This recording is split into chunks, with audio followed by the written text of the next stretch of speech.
Alright, so since I made that last video a few minutes ago, I decided to try something. So on these stringers where they come up to here, I cut them all back. So I cut these all back to where the hood could move forward. And essentially, that gives me overlap all the way around. And it gives me that gap on both sides.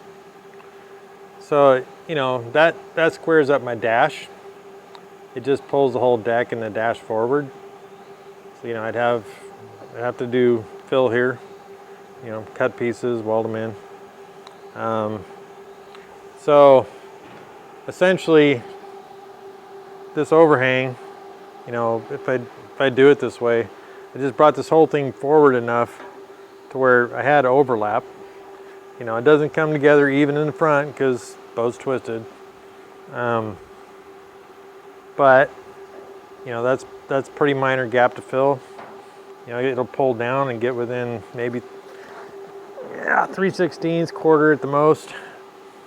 So essentially, yeah, just pulling the whole hood forward, at least squared up my dash. You know, and those lines still look off. They're just, you know, kind of angling left, but it's like whatever, you know. If I got it flat on top, I got a square dash, you know, everything underneath and the front's twisted.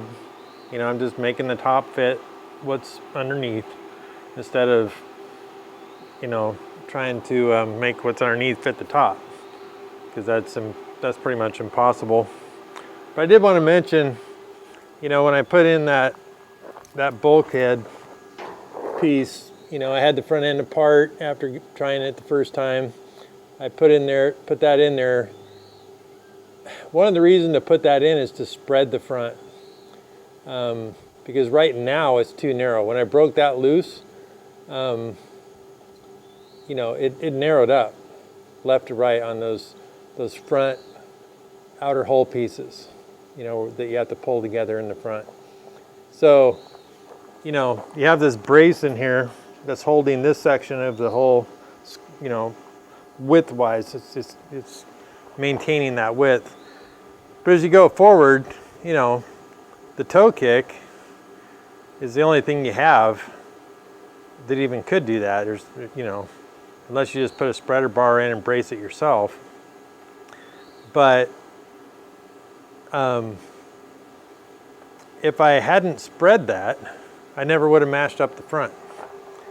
Because when you're taking this and you're spreading it, you're pulling these panels out, which makes them match up at the front. And you know, I already have this tacked together, but I had you know, these panels all tacked together when I had that spread.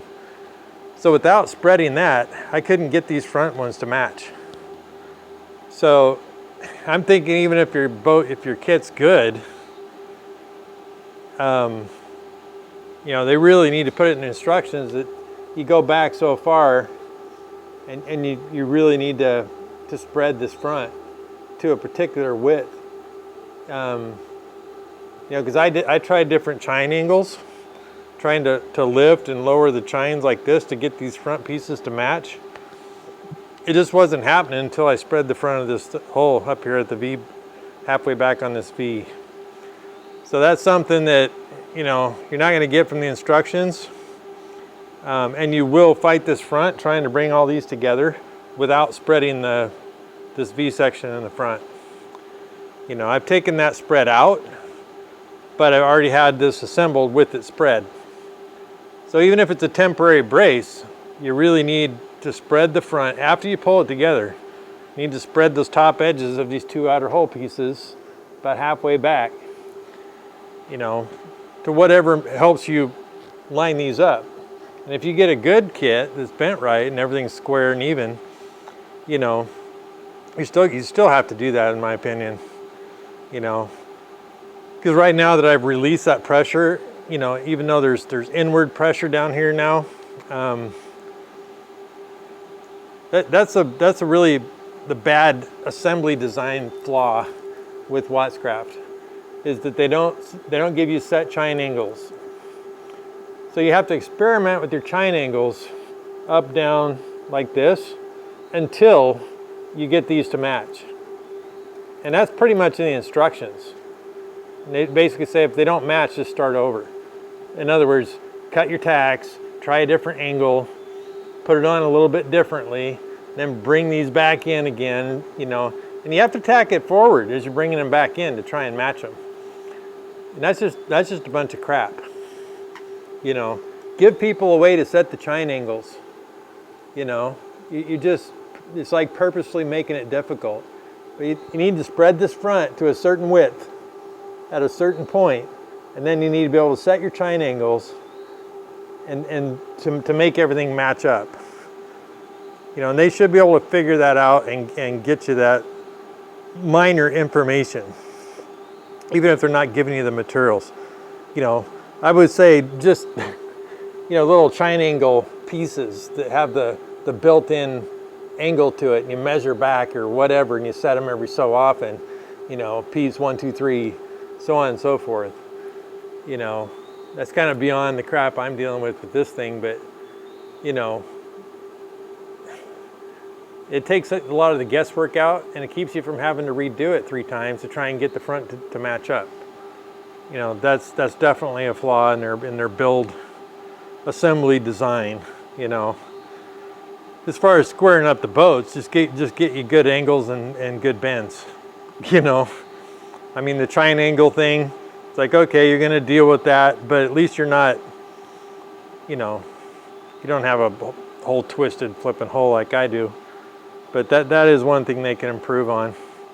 And that if you're building this boat, you really need to consider that you got to spread those, because even setting those chines at the widest point that I possibly could, the widest angle, trying to get it out there so I could stretch this side panel out further so it would meet up and match in the front. I couldn't do it, you know. And I don't think that's because of the twisted hole. I mean, yeah, I might be offset a little bit, you know, which screws up other things. But left to right, you know, that temporary brace that goes in the back was there. At those outer corners, it was the right width. And pulling these things together, these 2 bottom panels together evenly, you know, I had the same width left to right that anybody would have. You know, I was just offset because of my twist. So, something to consider when you're building. You know, you might have to spread the front of this V-angled hole, you know, to really get this up here to match up. I would say just plan on it, really, you know. So anyway, I think, you know, this is going to be off a little bit from center, but I have enough overlap to bring the whole hood forward 3/4 of an inch. Then that squares up my dash. So now I just have to trim on both sides, you know, and tack it together. And at least I got a square dash. So, talk to you later.